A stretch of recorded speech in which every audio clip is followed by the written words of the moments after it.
चलिए देखा जाए क्वेश्चन नंबर 53 फ्रॉम एक्सरसाइज 19.10। क्या दिया गया है?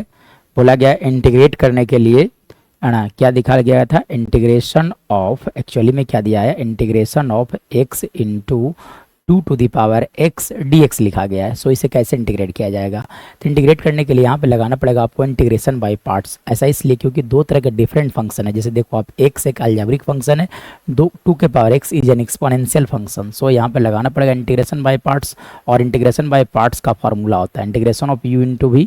पहले u बाहर रखा जाता है, फिर v इंटीग्रेट किए जाते हैं। उसके बाद अगर बात किया जाए तो माइनस का साइन देना है, जो बाहर था वो फंक्शन डिफरेंशिएट होंगे। फिर आप लिख दोगे यहाँ से v dx का होल dx लिखा जाता है। ये इंटीग्रेशन बाय पार्ट्स का सिंपल सा बेसिक सा फॉर्मूला होता है। ठीक है, u और v मानने का तरीका होता है that is islet.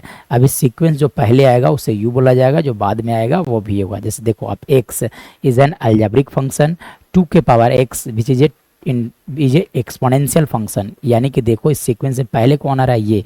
So this is u and this will be your v। ठीक है, चलिए तब मैं बात करूं तो यहाँ से इंटीग्रेशन बाय पार्ट्स का फॉर्मूला लगाया जाए तो क्या होता है फॉर्मूला?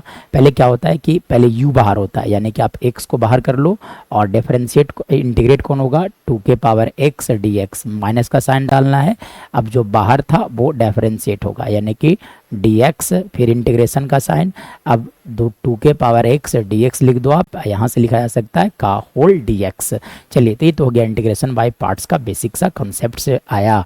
अब इसके बाद देखा जाए तो एक बहुत ही है ना, ये फार्मूला होता है इंटीग्रेशन का, इंटीग्रेशन ऑफ 2 के पावर x, मतलब you can say integration of a के पावर x। मतलब कांस्टेंट के पावर वेरिएबल जब भी होंगे तो इसका इंटीग्रेशन लिखा जाता है a के power x by log a plus c होता है। मतलब 2 के पावर x को इंटीग्रेट करोगे तो 2 के पावर x डिवाइडेड बाय आप लिख सकते हो log 2 प्लस सी।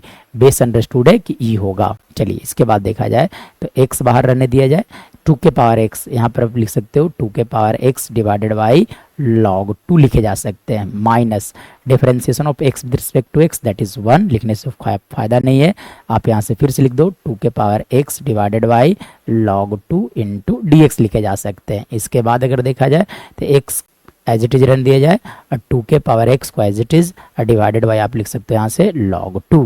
चलिए इसके बाद की अगर कहानी देखा जाए तब आप लिख सकते हो यहाँ से x इंटू यहाँ पे है। ठीक है, चलिए फिर से देखो तो log 2 इज ए कांस्टेंट, इसलिए 1/log 2 को आप इंटीग्रेशन से बाहर कर दोगे तो यहाँ बचेगा सिर्फ और सिर्फ 2/x 2 to the power x। यानी कि अगर मैं बात करूँ तो यहाँ से लिख सकते हो आप x into 2 to the power x divided by लिखा जा सकता है log 2 माइनस आप लिख दो यहाँ से 1/log 2 एज इट इज 2 के पावर x का इंटीग्रेशन। फिर से आप लिख सकते हो 2 के power x divided by log 2 plus c लिखे जा सकते हैं। मतलब ओवरऑल अगर बात किया जाएगा तो यहाँ से आप लिख सकते हो x into 2 to the power x divided by log 2 minus यहाँ से लिखा जा सकता है 2 to the power x divided by log 2 का यहाँ से होल स्क्वायर लिखा जा सकता है plus c। So this is our right answer.